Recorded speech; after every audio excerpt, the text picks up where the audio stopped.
Le vent vient de tourner et en quelques minutes ce matin, le feu gagne en intensité. En Gironde, aux portes du Cap Ferré, le travail acharné des pompiers, mais la forêt continue de brûler. Vas-y.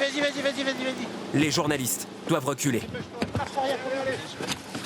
La partie du massif forestier qui n'était pas entamée a commencé à être pris par le feu avec une puissance, vous avez vu la montée en puissance importante et rapide. Toute la nuit, ces images impressionnantes d'un monstre incandescent et l'impuissance de ses habitants. Là, le feu se dirige vers les habitations. 1400 hectares consumés à minuit, 2000 hectares à 6 heures ce matin.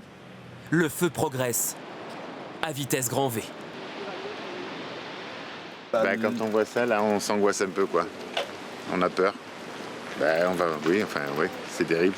On a eu la même chose il y a 3-4 ans déjà, donc on est un peu plus préparé que les autres fois, on va dire.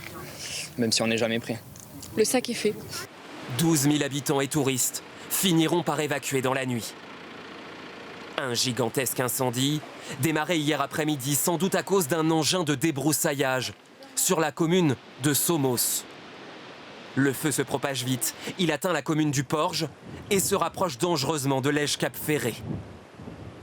Sur place ce matin, 12 700 pompiers au sol, appuyés dans le ciel par 2 Canadair, 2 Air Tractor, un Dash. Mais le brasier continue de se rapprocher.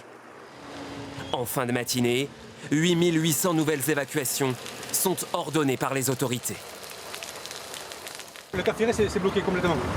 Des embouteillages sur les routes, mais aussi sur le port, où certains touristes évacuent par précaution, par la mer.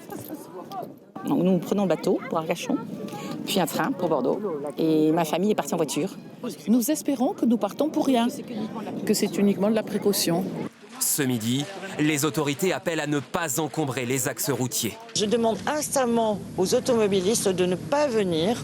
De toute façon, ils ne pourront pas passer. Le rond-point est tenu par les gendarmes. Il ne faut pas empêcher les sapeurs-pompiers de pouvoir circuler.